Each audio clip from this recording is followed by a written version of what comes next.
لیارەکانی هەفتەی چواردەی خولی نایبی عێراق لە ئاستی لاوان هەولێر لەسەر یارگەی دومی پێشوازی لە کەرخ کرد. لاخولەکی 15 لێدانێکی سزا بۆ هەولێر ئەژمار کرا.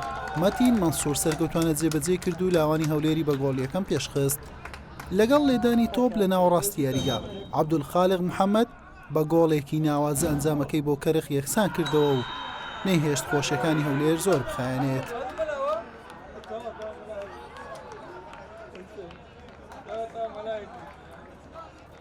هەوڵەکانی لاوانی هەولێر بۆ گۆڵی دووەم و پێشکەوتن کاراتر بوو.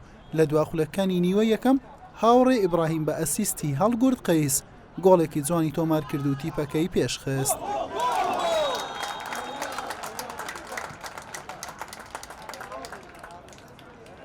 تەنها دوو خولێک بەسەر دەستپێکی نیوەی دووەم یاریەکە تێپەڕی.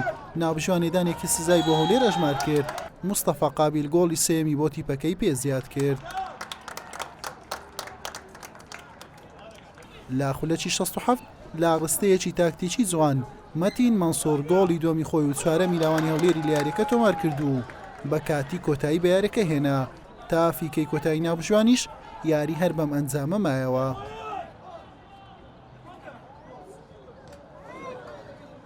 خۆتان دەزان یاریەکی یعنی قورس بوو بۆ ئێمە لەبەرەوەی ئێمە سێ یاری بوو لە دوای یەک نەمان برد بۆ خولەکەش ماوەی زیاتر لە 3 هەفتە بوو بەهۆی تاقیکردنەوەکانی کۆتایی ساڵ تەواوی عێراق وەستێنرا بوو. سوپاس بۆ خۆی ئێمە لە ماوەی ئەو 3 هەفتەیە کارمان لەسەر تیپەکە کرد لەلایەنی دەرونی و لەلایەنی تەکتیکی بۆ ئەوەی بتوانین تیپەکە بە تەواوەتی ئامادە بکەین بۆ ئەو یاریە چونکی گرنگ بوو ئێمە لە دوای ئەو سێ دۆڕانە سەرکەوتن بەدەست بێنین و ئێستاش ئێمە هەر لە پلەی چارەمین و ئینشاءڵڵا لە یاریەکانی داهاتوو ئەنجامی باشتر بەدەستدێنین. یەکێک لەو تیپانە دەبین کە لە چار تیپەکەی پێشەوە دەبێت إن شاء الله.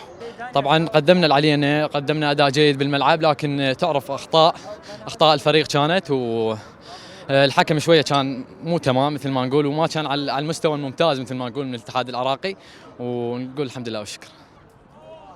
بەم شێوەیە لاوانی هەولێر لە 13 یاری کۆی خاڵەکانی لە خانەی چوارەمی کۆمەڵە یەکەم کردا 21 خاڵ. کەرخیش بە 12 یاری خاوەنی تەنها 11 خاڵە. هەولێر هەفتەی داهاتوو پشوو دەبێت و 13 ئەم مانگا لە هەفتەی دواتر لە بەغدا دەبێتە میوانی شۆرتا. حوسێن محەممەد کەناڵی پێیام هەولێر.